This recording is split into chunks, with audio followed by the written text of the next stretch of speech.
Alors ce soir, on va parler de The Offer, cette série qui raconte l'histoire de la création du Parrain. C'est une série qui montre comment ce film, sorti il y a tout juste 50 ans, a failli ne jamais voir le jour.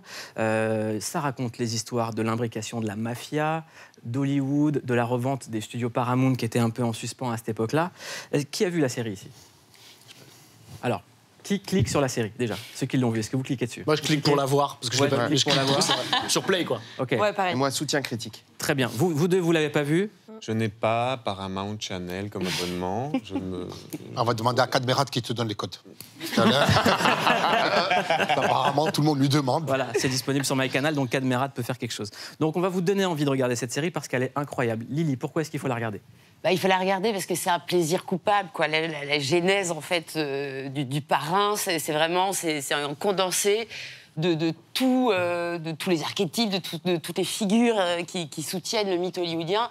Et c'est un pur plaisir de chaque instant parce que c'est des bras cassés qui ont réussi à faire un miracle et ça tient à une fausse crise d'épilepsie de Coppola parce qu'il veut son Brando, il l'aura pas, à une assistante zélée qui dit c'est mon objectif de vie, je vais lui faire jouer à Brando le Vito. Enfin voilà, il y a quelque chose où ça tient du miracle absolu et s'il y a encore des gens qui vont à Los Angeles pour faire des films depuis leur province en mettant leurs affaires dans une voiture, c'est parce qu'il y a ce genre de légende-là. Et donc tout est savoureux et puis ça vient nourrir la vision qu'on a et la perception sensible qu'on a du Parrain. JB, pourquoi il faut faire la série The Offer? Il faut voir la série parce que c'est une série qui ne parle pas seulement de la création du Parrain, ça parle du cinéma dans les années 70. Ça m'a un peu fait penser à Once Upon a Time in Hollywood de Tarantino.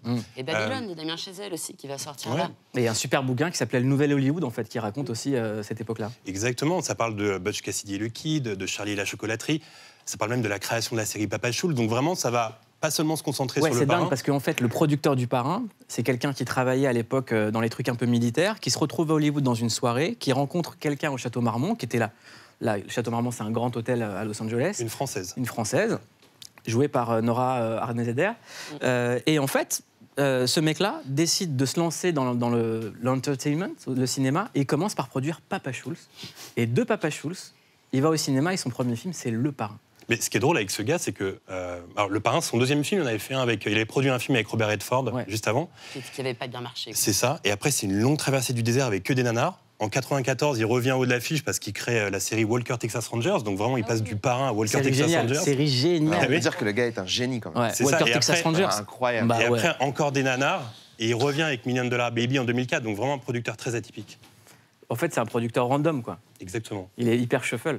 C'est ça, ouais. Pauline, pourquoi il faut faire cette série? Déjà parce que c'est beau aussi, et pour toutes les raisons qui ont été évoquées, je ne ferai vraiment que répéter, et aussi parce que à l'origine, il y a un livre qui est génial, qui est celui écrit quand même par Mario Puzo, qui est fabuleux, et je voulais vous montrer justement un extrait sur pourquoi le Parrain est devenu le Parrain. On le voit dans The Offer, c'est sur un conseil de la femme de Mario Puzo.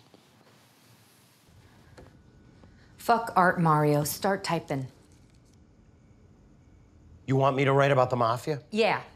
How do I tell that story any differently? Everybody knows they steal, they control gambling, they run whores, unions. Okay, so maybe it's not just a book about the mafia. What do you mean? Well, the guys you grew up with, they didn't start out so different from you. Immigrants, they eat, they drink, they love, they cry. They worry about their kids' futures just like us. Et c'est précisément pour ce genre de révélation, je trouve qu'il faut voir The Offer, parce qu'on comprend ce qu'il y a à l'origine même de l'écriture du Parrain, c'est cette subtilité de ne pas parler de la mafia, puisque Mario Puzo à l'époque est journaliste, qu'en plus il a infiltré vraiment les réseaux de la Cosa Nostra qu'il connaît par cœur, mais précisément parce qu'il en fait une famille comme la nôtre en fait, pratiquement, et que sa femme lui dit « regardez l'intérieur, regardez comme si c'était toi, comme si c'était les tiens », et c'est ça vraiment la grande subtilité de l'œuvre du Parrain, c'est que on a l'impression de les connaître, ils nous sont très familiers, et je trouve que ça, c'est vraiment sa force. Puis le Parrain, la trilogie, elle peut être vue comme vraiment la plus grande saga familiale jamais créée, quoi, qui couvre 100 ans d'histoire d'une famille. Mais c'est ce mot qui est important, c'est familial, parce qu'en fait, ce que raconte très très bien la série, c'est que ce qui était dingue dans la façon dont Mario Puzo a envisagé l'histoire du Parrain, c'est qu'il s'est dit, bon voilà, Hollywood, c'est des films de gangsters un peu clichés, moi, je vais raconter une histoire de famille où ces gens, en fait, avant d'être des gangsters, sont des pères de pères. famille, des épouses, et des enfants, et c'est tout ça qui est intéressant dans Le Parrain. J'aimerais qu'on parle tous de ce film Le Parrain, bon, voilà, et qu'on parle de nos extraits préférés. Louis et Yacine, vous avez choisi le même extrait, mais on ne peut pas le passer à cette heure-ci parce qu'il est assez violent. Qu'est-ce que vous avez choisi ? C'était quand on avait vu Le Parrain ensemble il y a quelques années. C'est faux. J'ai choisi un extrait où à la fin, il y a des meurtres qui sont faits. Et c'est les règlements de compte. T'as pas choisi ça? J'ai jamais choisi un truc pareil. Ça va. T'étais souviens-toi, c'était... Oh, ouais, on va pas en parler là. Non, c'est Louis et JB qui ont choisi le même truc. Ah, ok, tu vois. Bon, alors c'était pas moi. Moi, j'ai choisi un Tu peux t'appeler extrait. JB ? Hein? Tu peux t'appeler JB ? Ouais, avec plaisir. Dis-moi JB. Ouais. Qu'est-ce que tu as Jean choisi ? Belous. Ouais, c'est Jean Belous. Jean Belous. Oui, Jean Belous. Ouais. Eh ben, moi, mon extrait, c'est un extrait d'assassinat. C'est l'extrait que j'ai trouvé hyper violent parce que Le Parrain, ça monte comme ça en tension petit à petit. Il y a beaucoup de conversations, beaucoup de tête-à-tête, de dialogue et tout. Puis il y a un moment où il y a la vraie violence de la mafia qui arrive et ça m'avait archi choqué. Alors que c'est pas fou comparé aux films violents de notre époque à nous, mais ça m'avait vraiment marqué, notamment un tir dans un œil à travers une lunette. C'est incroyablement violent en tant que spectateur de voir un œil être pulvérisé. Ça te choque. Je pense que c'est pour ça qu'on peut pas le diffuser. Là. Et c'est pour ça qu'il est interdit au moins de 16 ans. Louis, qu'est-ce que tu as choisi comme extrait du Parrain ? Une toute petite digression, et je conseille aux gens de voir un autre film sur la mafia qui est très bien, parce que Le Parrain, c'est un film sublime, génial, mais il y a un petit endroit où, quand on en a envie un peu d'être Al Pacino et Marlon Brando, tandis qu'il y en a un autre film qui a été fait sur la mafia de Marco Bellocchio, qui s'appelle Le Traître, Merci. où là, t'as pas du tout envie d'être mafieux, Mais et t'aimes pas du tout la mafia, et tu les regardes et tu te dis c'est les gens les plus abjects du monde, et que c'est important de temps en temps, quand on parle du Parrain, de dire Absolument. il faut aussi recommander d'autres films qui racontent la mafia autrement. Alors, Il est magnifique celui-là. Une fois qu'on a dit Genre ça, en Louis, plus. ah ouais, Le Traître. le Ça, traître, avec c'est Javier génial. Bardem. Magnifique. Quand tu sors du Traître, tu te dis l'Italie, elle est gangrénée par ce cancer affreux. Bref. Dans Le Parrain, j'ai choisi ce petit passage où Marlon Brando, qui est un espèce de... C'est pour ça, JB, que tu as choisi aussi. C'est un peu le moment magique où on voit que Marlon Brando fait une improvisation avec l'enfant, et l'improvisation marche, mais elle marche au-delà même du film. Est-ce qu'on a cet extrait ? Avec, il est dans le champ. sais, dans le ouais, regard. tu sais, les tomates, ouais, il Non, met mais les surtout, ce qui est tomates, ouais. drôle... Ouais, c'est ça.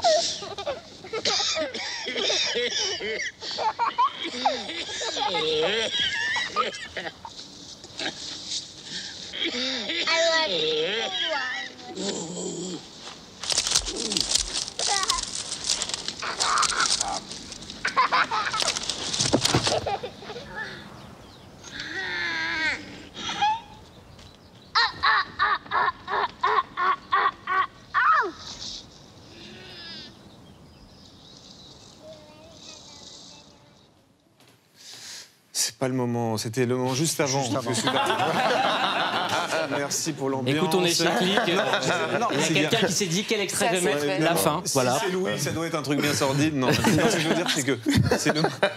Ce qui aurait été marrant, c'est qu'il fasse l'improvisation de sa mort. Je tente. Non, c'est juste le petit moment juste avant. En fait, il met des oranges dans sa bouche. Ouais. Il prévient pas le petit et il lui fait peur juste avec des oranges. Mais en fait, c'est comme une espèce de métaphore de ce que Marlon Brando lui-même a fait pour se construire son personnage, parce que tout le monde sait, enfin les gens qui connaissent Ouais, Le c'est Parrain, la qu'il a même mis époque. des bouts de coton dans sa Ouais. bouche, et que c'est ce que De Niro a fait lui aussi avec des petits cotons moins gros pour pouvoir interpréter Brando plus jeune. Ouais, et la raison pour laquelle j'ai choisi cette scène aussi, c'est parce que... La scène d'avant, ce qu'on a choisi. Oui, non, mais cette scène-là aussi, c'est aussi ma scène préférée, parce qu'on voit un Don Corleone qui est vulnérable, presque touchant.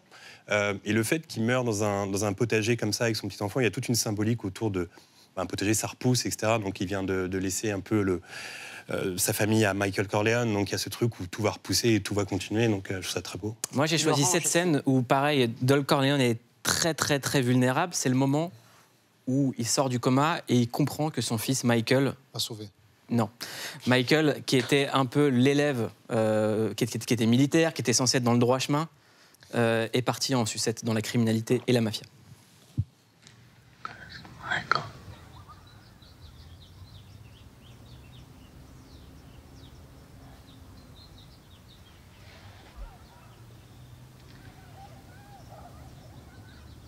It was Michael who killed Sollozzo. But he's safe, and we're starting to work to bring him back now.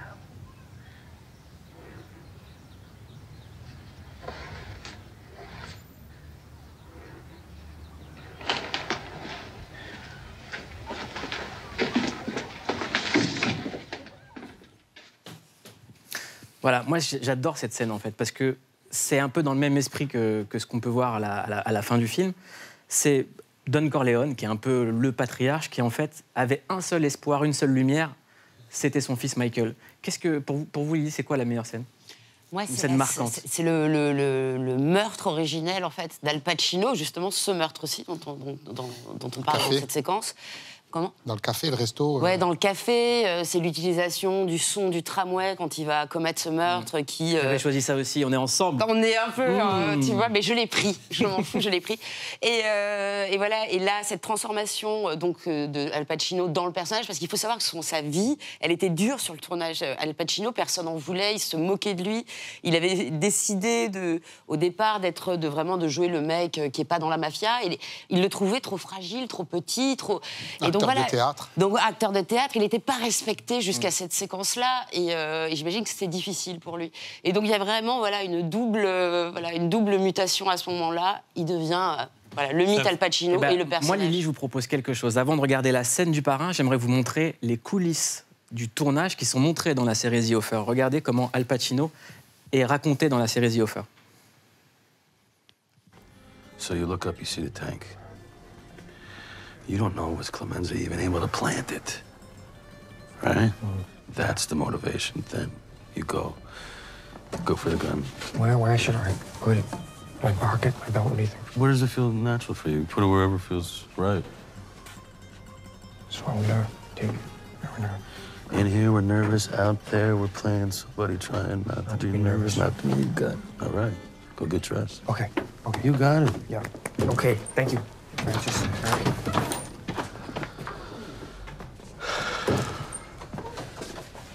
Bruno, do me a favor.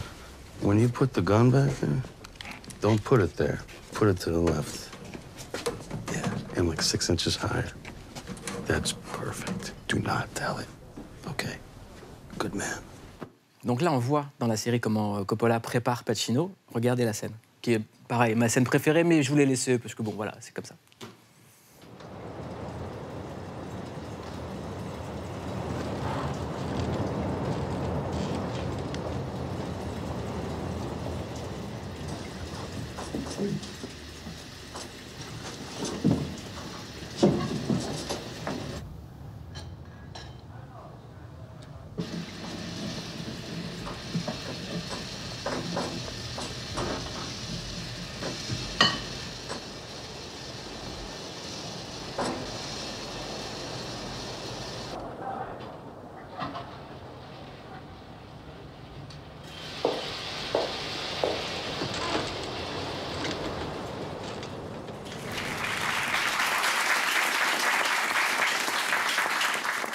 Louis, je pose la question à l'acteur. Quand on voit un Pacino se révéler comme ça dans une scène, avec ce que raconte la série, en tout cas de la préparation, est-ce que toi, en tant que comédien, quand tu revois cette scène, ça te fait quelque chose ou pas?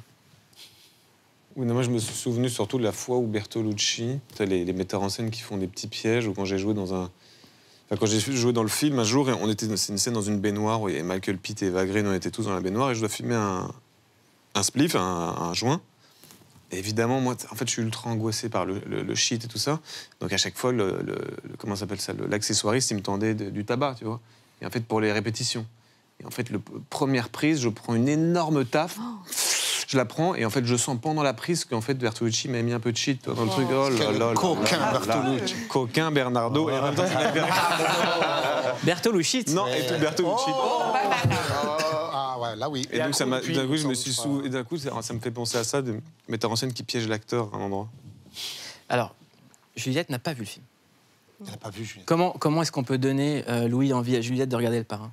Bah là, je crois que tu as déjà envie, non? Ça y est. Ouais, franchement. Voilà. J'ai quelque chose en plus, c'est la scène préférée de Freddy.